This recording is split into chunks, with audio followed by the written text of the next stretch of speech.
Good evening, everybody. Hell's Unicorn here again, and as I stated in my previous video with regard to the neocon who thinks he's a libertarian, Zetsway 5000, I might actually be doing two videos or two talks about individual users here on YouTube by name, something which I don't really get into a heck of a lot, but in this particular case, I'm going to be getting into a topic with a particular user that's actually pretty popular on this channel. And the main reason why I'm getting into this is because although I don't really consider myself a white nationalist in the same sense that somebody, even like a more libertarian-oriented person with a white nationalist identity like Rams Paul does, I am conscious of the way in which race politics actually works. I am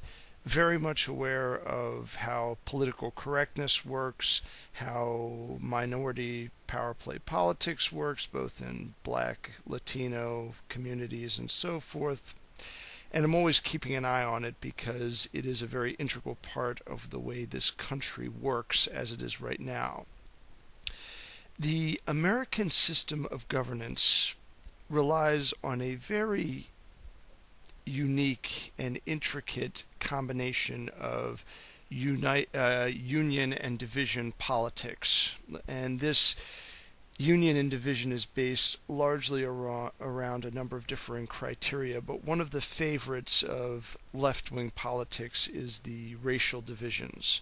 And this occurs a little bit on the right side of things also with the case of certain white nationalist groups, but it's not nearly as widespread as people tend to make it out to be, and I think that the unfiltered nature of YouTube kind of makes it a little bit more predominant than it otherwise would be.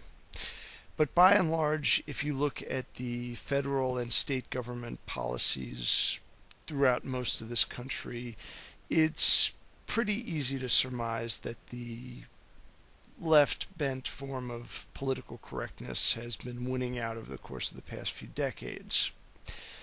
I put all of this at the beginning of this video because the person in question that I'm actually referring to in this video is actually the user Tooltime9901.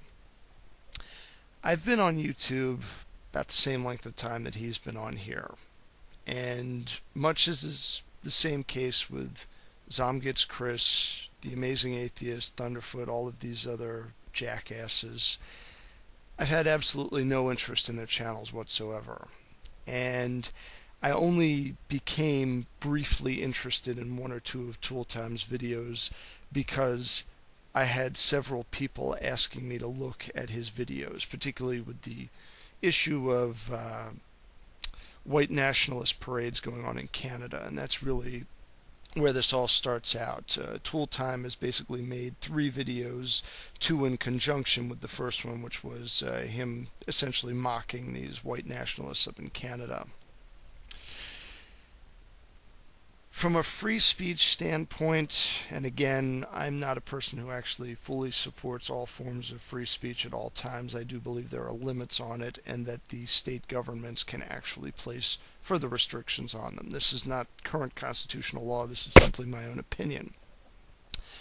Nonetheless, what proceeded after this sort of satirical mockery thing, it was like a 4-minute video that he put up, he proceeded to start responding to comments made by people that were showing solidarity with these white nationalists in Canada. And what proceeded to flow out of Tooltime's mouth was a very telling demonstration of precisely what's wrong with the educational system in America. There is a very disingenuous ideology that's taught in most public schools, and it's further reinforced in academia when you get into higher education. I don't call it white guilt because in truth, white guilt doesn't really cover exactly what goes on. It's more of a identity transmogrification that goes on when you go into college. You essentially are taught that your own cultural ancestry, whatever portion of Western or Eastern Europe it comes from, is inconsequential in lieu of history. But simultaneously you are taught that racial minorities are very much significant and are thus of a more equal than equal right to practice and be proud of this cultural lineage. It's not really an equitable way of doing things by any stretch, and it invites questions of whether or not there is actually consistency in the way political correctness works. And of course there is no consistency with it. It's a political philosophy that's based largely on a emotional reaction to certain events of history. Now I could go down the litany of horrid things that tyrannical governments have done to people of certain minority status in a number of different regions. I could go into the invasive colonialistic activities of the Ottoman Empire and the different people that they either subjugated or outright destroyed further east. I could go into the white-on-white oppression that has gone on historically, going up so far as to World War II in European history. I mean, you can, if you study history with any level of intellectual curiosity, you cannot come to the conclusion that simply being a racial minority alone has any kind of a bearance on whether or not a person can be proud of their culture openly and can have their own holidays and all of this other gay stuff. I don't really put a lot of stock in a lot of the made-up crap that's come with the so-called cultural awareness movement of the past several decades, be it Kwanzaa or any of these other stupid manufactured cultural awareness quirks, I guess you could call them. I pretty much am the kind of person that says live and let live. But by the same token, I also understand that sometimes that requires living separately to an extent. I mean, there are certain types of people, and to tell you the truth, it doesn't break down by racial lines, it's more by intellectual lines, that I'm better off not having any contact with. And this really kind of gets into the heart of the way that Tooltime is approaching his intellectual discourse on these videos. He is arguing from the standpoint of the enlightened, elite, upper-class, internationalistic, globalist viewpoint. But, you know, everybody else except for so-called white people are free to have whatever individual separations from that globalistic mindset that they desire. And intellectually explaining that with any consistency is a lost cause. There have been people out of Harvard that have written books on the subject that have made absolutely no sense, but people accept them as gospel because they have the Harvard label on them. Not good enough for me, and not good enough for any other person that has an iota of critical thinking left in their system. That actually is the point that I want to get to with regards to Tooltime in general. For all of his pseudo-intellectual banter, for his fairly decent command of the English language and vocabulary, there's not a shred of independent thought in his head. And yet at the same time he labors under the illusion that there is nothing but independent thought going on in his head. What's coming out of him is a pure 100% rehashed, recycled version of the same bullshit that I hear out of most mainline Democratic politicians, albeit in a somewhat more eloquent fashion.